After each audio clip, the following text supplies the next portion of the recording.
Nouvel épisode de podcast aujourd'hui, on est parti. Aujourd'hui, je voulais parler de 3 étapes à mettre en place pour bien reprendre sa saison. Et là, je vais parler plutôt du côté alimentation. Du coup, les 3 étapes qui me paraissent les plus pertinentes pour justement avoir le maximum de résultats à travers la saison. Donc, la première étape pour directement commencer, c'est déjà de faire le point sur la situation. Il y a beaucoup de combattants qui ont tendance à juste se focaliser sur le poids. C'est-à-dire, par exemple, fin août, ils font tel poids, ils ont pris tant de kilos depuis le début de l'été, depuis qu'ils ont fait une pause dans l'entraînement. Et après, ça y est, le point est fini. Et du coup, ils commencent directement à faire une perte de poids. Alors que des fois, ils n'ont même pas encore de date. Peut-être qu'ils ne savent pas s'ils vont combattre dans 2 mois, ou dans 3 mois, ou dans 4 mois. Également, ils ne savent pas qu'est-ce qu'ils ont fait différemment au niveau de l'alimentation entre l'été et avant, quand ils étaient encore en pleine saison et qu'ils s'entraînaient. Également au niveau de l'entraînement, eh bien, ils n'ont pas considéré les différences qu'il y avait. Bref, en fait, le point n'est pas du tout suffisant. Faire le point, c'est pas seulement dire ok, je suis à tel poids, je suis tel poids au-dessus, ça va pas, il faut que je fasse quelque chose.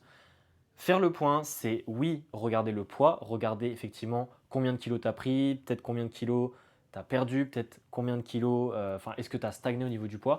Déjà de faire le point là-dessus. Également, la deuxième chose, c'est de commencer à voir la saison prochaine quelle tête elle aura, dans le sens où est-ce que tu vas avoir des combats très fréquemment, est-ce que tu vas en avoir très peu, est-ce que tu vas changer de catégorie, est-ce que tu vas rester dans la même catégorie, est-ce que tu vas avoir des short notices, est-ce que tu ne vas pas en avoir, donc de tout poser à plat pour avoir une idée un petit peu de qu'est-ce qui t'attend dans les prochaines semaines, les prochains mois.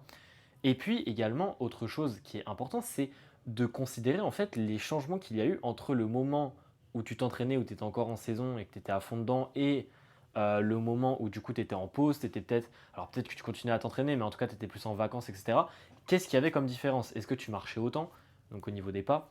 Est-ce que tu t'entraînais autant? Si oui, est-ce que tes entraînements étaient différents? Est-ce que c'était une intensité différente? Est-ce que c'était d'autres disciplines? Peut-être, je sais pas, tu faisais de la natation pour garder un peu le cardio, mais du coup tu faisais pas de boxe. Est-ce que tu continuais à manger de la même façon? Est-ce que tu as mangé d'une manière totalement différente parce que tu étais en vacances, parce que tu étais avec d'autres gens et du coup c'est pas toi qui préparais? En fait, il faut que tu poses tout et comme ça tu vas voir concrètement, ok, qu'est-ce qui s'est passé cet été? Qu'est-ce qui a changé? Qu'est-ce qui a pu potentiellement avoir un impact? Qu'est-ce qui n'a pas changé et du coup n'a probablement pas eu d'impact? Et en fait, ça te permettra de voir les aspects qu'il va falloir, on va dire, travailler, qu'il va falloir modifier par la suite pour revenir à ton état d'auparavant, donc notamment au poids que tu faisais auparavant si c'est ça que tu cherches à viser, ou alors encore mieux de viser un nouveau poids qui paraît encore plus pertinent par rapport à ce qui t'attend en fait dans la saison.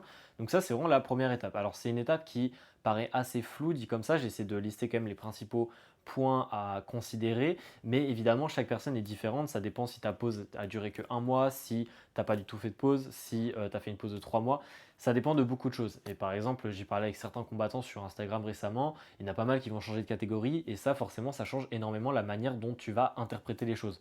Parce que si tu descends de catégorie, eh bien tu peux pas partir du principe que tu feras les mêmes pertes de poids qu'auparavant, puisque ça ne sera pas le cas.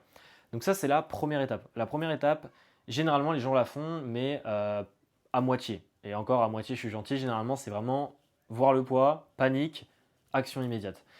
Sauf que du coup, là, la deuxième action, c'est une action que généralement les gens font, mais que les gens font de la mauvaise manière.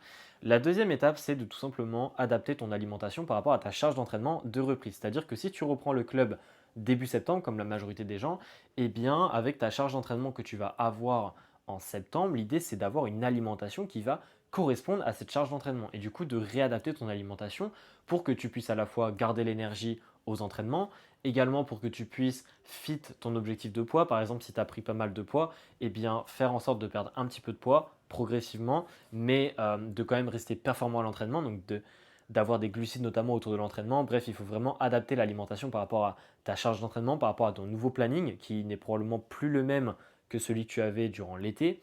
Donc tout ça, c'est effectivement à prendre en compte au niveau de l'alimentation. Et l'erreur à ne pas faire que la plupart des gens font, c'est qu'en fait, dans la première étape que j'ai expliquée, les gens généralement focalisent seulement le poids. Et du coup, vu qu'il y a une panique, eh bien, ça mène très vite durant la deuxième étape, en fait, à vouloir juste perdre le poids le plus rapidement possible par panique. Des fois parce qu'il y a une pesée qui approche très rapidement, mais même des fois, en fait, c'est un peu le stress de se dire, oh là là, j'ai pris 10 kilos, je vais devoir le perdre le plus rapidement possible, sinon je vais jamais être prêt pour mes combats par la suite. Sauf que au final, eh bien, c'est là où on peut vite amener une alimentation à devenir extrêmement rigide et du coup à fatiguer directement le combattant dès le début de la saison alors qu'il n'a même pas repris les entraînements.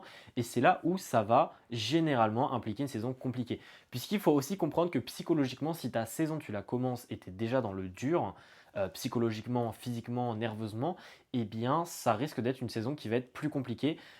En tout cas, ce que j'ai envie de dire, c'est que si tu commences une saison dans le rouge, c'est plus compliqué de revenir dans le vert que si tu la commences dans le vert et du coup de chercher à ne pas finir dans le rouge. Parce que ça va un peu te démoraliser et tu vas tout de suite te créer des scénarios dans ta tête de te dire bah si la saison commence comme ça risque d'être très compliqué de tenir jusqu'à juin. Donc ça c'était le deuxième point. Le troisième point, c'est de tout simplement te diriger vers l'objectif. Alors là évidemment j'ai parlé de faire une alimentation adaptée par rapport à ta charge d'entraînement. Mais si évidemment tu as un gros objectif de poids, tu n'as pas forcément beaucoup de temps, tu combats, je sais pas, dès fin septembre, quelque chose comme ça, et que tu as pas mal de kilos parce que durant l'été, dans l'étape numéro 1, en fait, tu as vu qu'il y avait pas mal de différences qui expliquaient la potentielle prise de poids, et bien là, évidemment, il va falloir faire une alimentation qui va te permettre d'atteindre l'objectif. Mais encore une fois, atteindre l'objectif progressivement. Le but, c'est que tu sois à la pesée au poids, mais que tu sois aussi en forme. Donc il ne faut pas chercher à perdre le poids le plus rapidement possible, mais il faut chercher à le perdre dans les temps, tout en gardant un maximum d'énergie. C'est vraiment ça qu'il faut voir. Et du coup, à travers cette troisième étape, si jamais, par exemple, tu n'as pas pris beaucoup de poids ou j'en sais rien, et du coup, c'est plutôt un scénario favorable, il faut aussi voir à très long terme quel poids tu souhaites maintenir durant toute la saison pour être toujours assez proche du poids, pour pouvoir accepter du coup des short notices parce que tu ne seras pas trop loin de ta catégorie, également pour garder l'énergie durant toute l'année à l'entraînement tout en étant prêt pour les compétitions, ce qui te permettra d'avoir à la fois plus d'opportunités mais également beaucoup plus de résultats sur le ring ou dans la cage. En fait, il faut vraiment que tu considères tout ça. Et du coup, à travers ces trois étapes-là, donc la première étape de faire le point, de tout poser. Moi, je conseille carrément, tu prends une feuille, tu prends un stylo ou tu prends ton PC, peu importe, mais souvent on a tendance à avoir plus d'idées, à être un petit peu plus créatif, on va dire, parce qu'il faut aussi se rappeler, c'est aussi de la mémoire, mais généralement avec une feuille et un stylo, c'est beaucoup plus efficace, je trouve. Donc la première étape, c'est vraiment de brainstormer, de refaire un petit peu la review de ton été, de qu'est-ce qui s'est passé avant, un petit peu les différences, donc comme je l'ai expliqué. Deuxième étape, c'est ensuite de te dire, ok, il s'est passé ça, il y a eu ça les dernières semaines, et bien moi, je vais maintenant avoir telle charge d'entraînement, et du coup, mon alimentation va devoir ressembler à telle chose. Ça, c'est la deuxième étape. Et la troisième étape, c'est le peaufinement de l'alimentation, c'est-à-dire que là, tu vas intégrer, en plus de la charge d'entraînement que tu vas avoir, le nouveau planning d'entraînement que tu vas avoir, eh bien, tu vas intégrer l'objectif de poids que tu vas intégrer qu'est-ce que tu attends de ta compétition, et du coup, tu vas encore plus peaufiner ton alimentation pour que ça puisse à la fois, oui, te permettre de garder l'énergie durant le planning d'entraînement, parce que c'est ça qu'on veut, ce qu'on veut, c'est progresser à l'entraînement durant la saison pour être prêt durant les combats et pour avoir la meilleure performance possible. Mais évidemment, il faut aussi intégrer l'objectif pour que tu puisses être en mesure de faire les compétitions comme il se doit, etc. etc. Donc j'espère en tout cas que cet épisode t'aura plu. Encore une fois, je t'invite vraiment à mettre en place ces trois étapes dès maintenant. Là, ce podcast va sortir vers fin août.